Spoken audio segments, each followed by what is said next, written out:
Pilar Velasco, Pepe Luis Vázquez. Sí, el Gobierno no tiene el derecho de indignarse, tiene la obligación de explicarse, que es precisamente lo que no ha hecho Sánchez esta mañana. Yo creo que la sesión de control más dura desde que desde que es diputado presidente en el Congreso de los Diputados. No ha respondido a si puede haber alguien más en la trama, a si les avisaron en qué términos y con qué gravedad, con qué contundencia.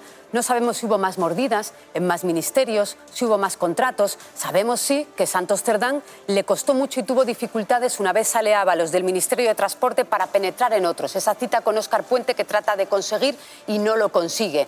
Pero la dimensión de esta, decía Rufián, Gürtel del PSOE, si el Gobierno no quiere que la llamemos Gürtel del PSOE, tiene que dar todavía muchas explicaciones. No sabemos si Pedro Sánchez está sentado al lado de una bomba o encima de ella, pero es el Gobierno quien tiene responsabilidad de investigar qué ha ocurrido en sus ministerios y hasta dónde llega esta trama. La debilidad es absoluta. Yo creo que hoy el Partido Popular es la primera vez también que no ha sonado ni inflado ni exagerado. Le ha hecho dos preguntas Feijóo. Estaban avisados y Ábalos no es el principio, es el final. Toda la razón. Es verdad que es pura melancolía que el Partido Popular ocupa una bancada donde hubo financiación ilegal, donde utilizaron los aparatos y la administración del Estado para destruir pruebas de su propio caso de corrupción, presionando a jueces, presionando a fiscales. Nunca dieron una sola explicación.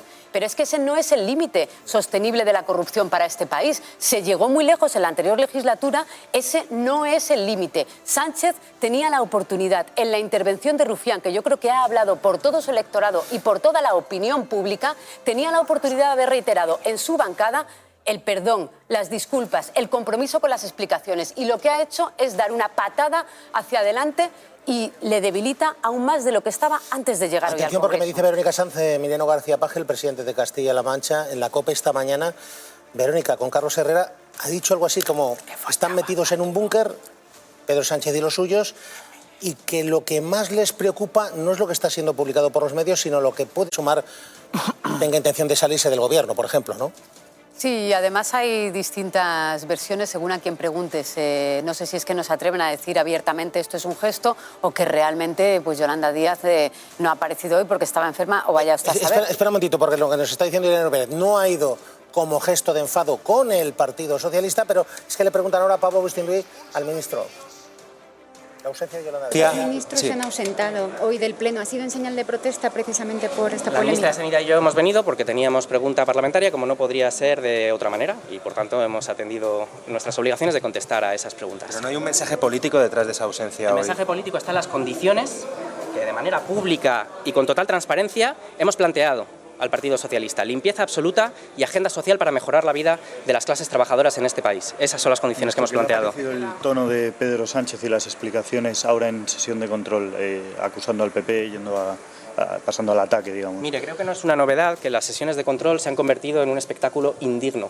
La ciudadanía no se merece este nivel político tan bajo. Dicho lo cual, también lo hemos dicho en estos días, las explicaciones que ha dado hasta ahora el Partido Socialista nos parecen claramente insuficientes, y por eso hemos asumido la responsabilidad de plantear un horizonte para esta legislatura y un camino para salir de esta situación, que pasa por la limpieza absoluta y por medidas inmediatas para redistribuir la riqueza y mejorar la vida de la gente en este país. Quería preguntarle... El 9 de julio para la comparecencia del presidente, ¿le parece tarde la fecha de esa comparecencia del presidente? Mire, yo creo que las explicaciones, la transparencia y la limpieza en profundidad es absolutamente urgente. Absolutamente urgente. Creo que la gente necesita explicaciones y, más importante, necesita ver acciones. Nuestra hoja de ruta es clara. Hemos pedido una reunión del acuerdo de coalición, de las partes de la coalición, donde vamos a plantear estas dos condiciones que hemos explicado públicamente y que para nosotros son innegociables. Parece que la legislatura depende de conversaciones entre Cerdán, Koldo, Ábalos. ¿No le parece una inestabilidad excesiva? Mire, a mí me importa menos que se mantengan los votos para mantener el gobierno y la legislatura que el para qué sirve, qué sentido tiene. Y la existencia de un gobierno progresista en España, que es una excepción a la ola reaccionaria que vive el mundo entero, depende de lo que haga el gobierno. Y lo que tiene que hacer un gobierno de izquierdas, un gobierno progresista, y para eso lo han votado, es redistribuir el crecimiento económico y la riqueza, es mejorar las condiciones de vida de millones de familias en este país, es servir los intereses y la voluntad de la mayoría social que nos trajo hasta aquí. Esa es la única salida, empezando por una limpieza en profundidad que erradique cualquier sombra o sospecha de corrupción. Muy bien, gracias. Velasco, que te había interrumpido para escuchar a Pablo Bustinduy. Sí, con gestos sin él este es el estado de ánimo de los socios. Y este es el estado de ánimo después de la reunión de ayer de Yolanda Díaz en la Moncloa con Pedro Sánchez. Me parece que el mensaje está claro para el Gobierno. Ni Sumar, ni Esquerra Republicana, ni Compromís, ni Izquierda Unida, ni Bildu, ni Partido Nacionalista Vasco. No hay nadie, absolutamente nadie, del bloque de investidura que esté satisfecho con las explicaciones que ha dado el Gobierno, con la reacción que ha dado el Gobierno. Le vamos a preguntar en 5 minutos a Míriam Nogueras, la portavoz de Junts per Catalunya. No hay cuestión de confianza. No les ha ofrecido respuestas, les va a costar mucho. Le están pidiendo los socios a Pedro Sánchez no solo reactivar de alguna manera la legislatura, que está absolutamente bloqueada por este caso de corrupción, le está pidiendo una respuesta y unas explicaciones y no se las está dando. Esta semana, que era la agenda Sánchez, la hoja de ruta para recibir a todos los socios, intentar capear y calmar en temporal, no está sirviendo para nada. Veremos las reuniones que dice Rufián después de haberse reunido con Pedro Sánchez en la Moncloa. Yo me aventuro a que va a ser muy parecido a lo que está diciendo el ministro de Consumo, Pablo Bustinduy. No sé en qué momento el Gobierno va a dimensionar un caso que no es una anécdota, es categórico, afecta a los contratos del Gobierno, afecta a 2 secretarios de organización y sobre todo es que el suelo se ha abierto, se ha vuelto a cerrar porque Pedro Sánchez sigue ahí, pero los socios tienen la sensación de que también puede volverse a abrir un abismo cada vez que salgan nuevas informaciones y no está tranquilizando el Ejecutivo a ninguno de sus socios. Por tanto, este estado de ánimo yo creo que le va a costar mucho a Pedro Sánchez de aquí al 9 de julio, que es la comparecencia, calmarlo. Termino, ¿la comparecencia es pronto o es tarde? Pues veremos, Antonio, porque igual llega muy tarde y hay muchas más informaciones. Y el 9 de julio igual le hubiera convenido ponerla esta semana. Lo cierto es que le preguntaba a Irene López, claro, es que estamos ante una legislatura que Bildu se va a reunir también, atención, con el Partido Nacionalista Vasco y con Coalición Canaria. Esta mañana, fíjense, en esta intervención de Gabriel Rufián, ha enfadado mucho al Gobierno y al propio presidente.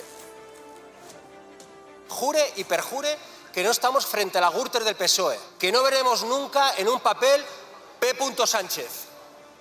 Jure y perjúrelo, grábenselo a fuego. Señorías del PSOE, la izquierda no puede robar, no podemos robar, esta gente sí, no nos hagan escoger entre corruptos cutres y corruptos premium. ¿Están decepcionados? Imagínense la gente que les votó.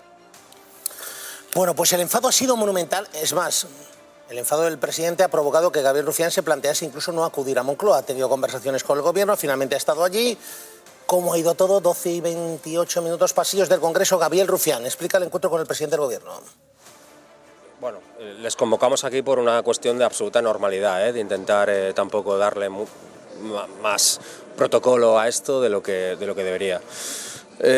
Como saben, después de la sesión de control absolutamente desafortunada, bajo mi punto de vista, en cuanto a la respuesta se refiere del presidente del Gobierno, y de pensar si vamos o no vamos por la utilidad que tendría, pues a Moncloa hemos ido sin cámaras y sin fotos, no por una falta de respeto a ustedes, sino porque nos parecía que era una especie de besamanos absurdo hacerlo con cámaras y con fotos, y hemos ido a intentar decirle con un poco más de tiempo lo que le hemos dicho durante 2 minutos al presidente del Gobierno.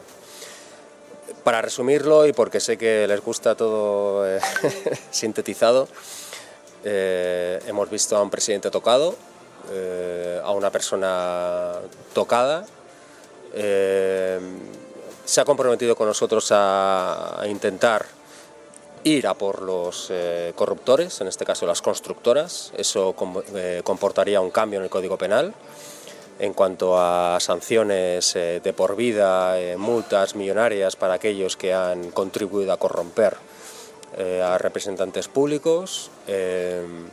Y luego le hemos exigido prácticamente avanzar en la agenda social. Esto significa vivienda, vivienda y vivienda. Intervenir en el mercado de vivienda.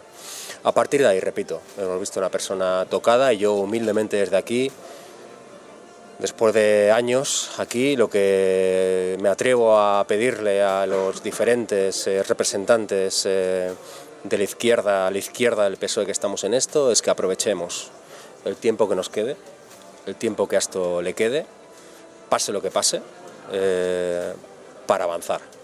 y para intentar dejarle en la mejor situación posible una vida digna a la gente.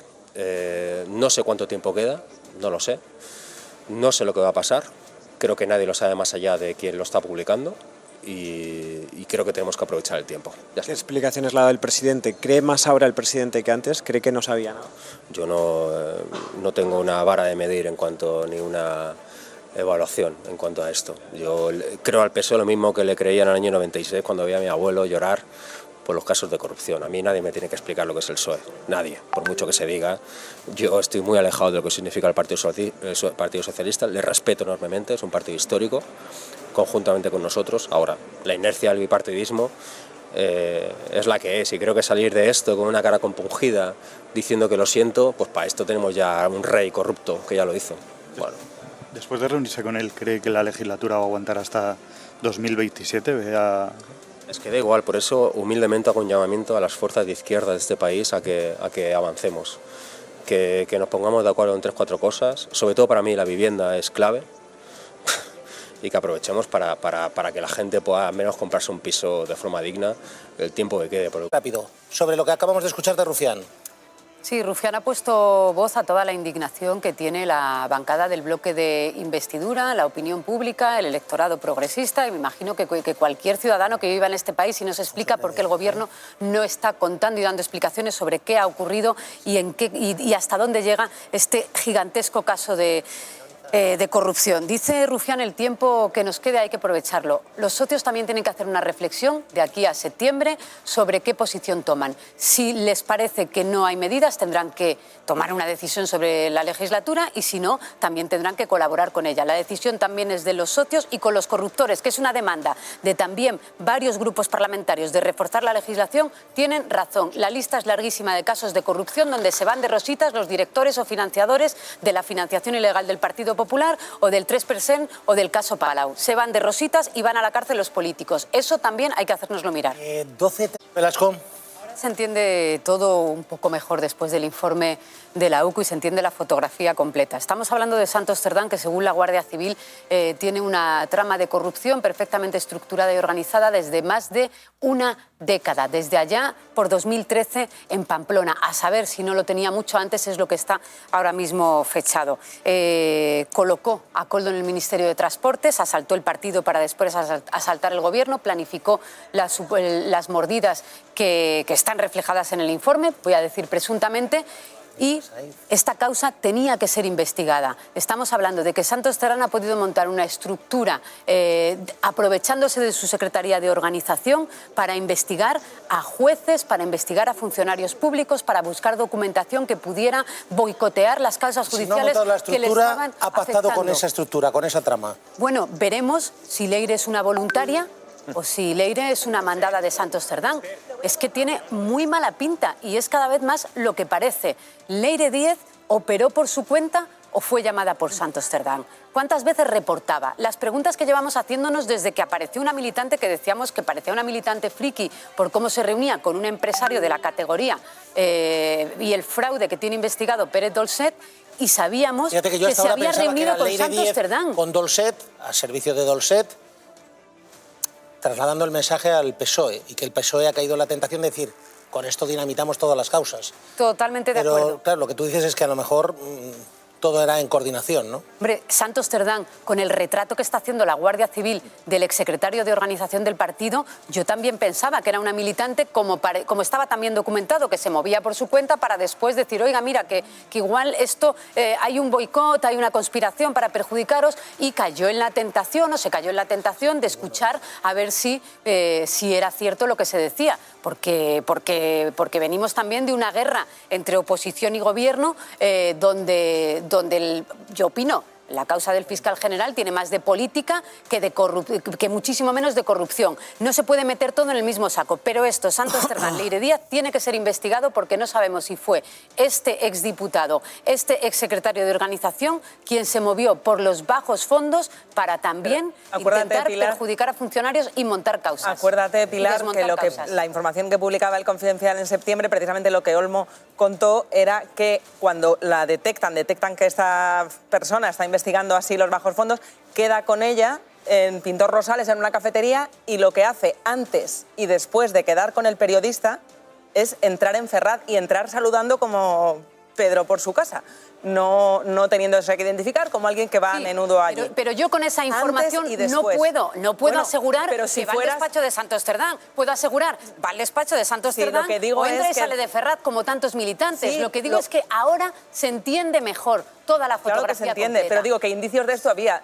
No sé si no se puede afirmar periodísticamente, pero si fueras el presidente del gobierno, antes de ratificarlo como secretario de organización, a lo mejor convendría que investigaras un poquito. 12:45.